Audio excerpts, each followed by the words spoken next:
باللہ من الشیطان الرجیم بسم اللہ الرحمن الرحیم۔ اور ہم نے اسے اپنی رحمت میں داخل کیا، بے شک وہ نیککاروں میں سے ہے۔ اور یاد کرو جب اس سے قبل نوح نے پکارا تو ہم نے اس کی دعا قبول کر لی، پھر ہم نے اسے اور ان کے لوگوں کو نجات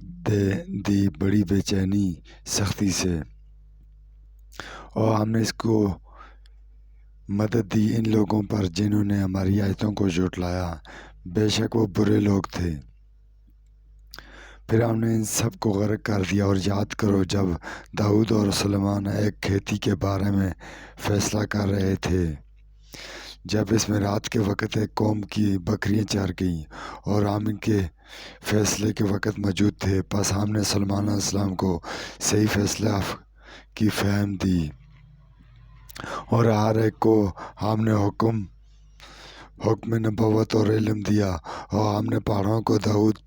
کا مسخر کر دیا، وہ تسبیح کرتے تھے، اور پرندے بھی مسخر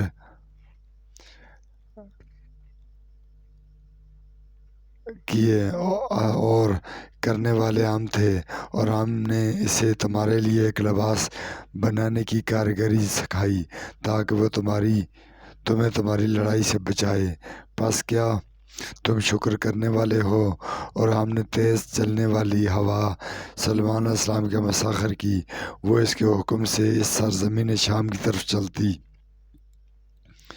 جس میں ہم نے برکت دی، اور ہم ہر شے کے جاننے والے ہیں۔ اور شیطانوں میں سے مسخر کیے جو غوطہ لگاتے تھے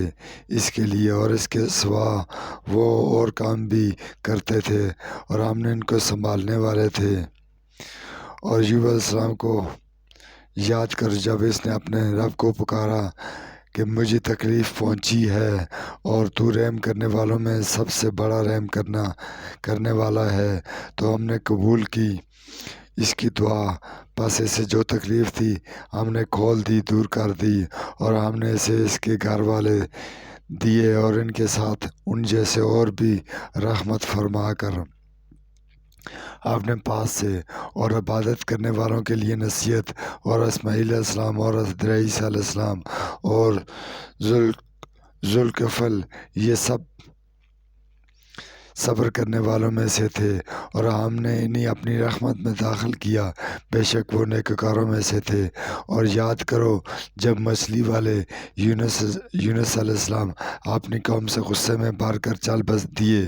پس اس نے گمان کیا کہ ہم ہرگز اس پر تنگی گرفت نہ کریں گے۔ جب مچھلی نگل گئی تو اس نے اندھیروں میں پکارا کہ اے اللہ، تیرے سوا کوئی معبود نہیں، تو پاک ہے، بے شک میں ظالموں اور قصورواروں میں سے تھا۔ پس ہم نے اس کی دعا قبول کی، اور ہم نے اسے غم سے نجات دی، اور اسی طرح ہم مومنوں کو نجات دیا کرتے ہیں۔ اور یاد کر جب زکریا علیہ السلام نے اپنے رب کو پکارا، اے میرے رب، مجھے اکیلا لوارث نہ چھوڑ، اور تو سب سے بہتر وارث ہے۔ پھر ہم نے اس کی دعا قبول کر لی، اور ہم نے اسے عطا کیا یحییٰ، اور ہم نے اس کے لیے اس کی بیوی کو درست اولاد کے قابل کر دیا، بے شک وہ سب نیک کاموں میں جلدی کرتے تھے، اور وہ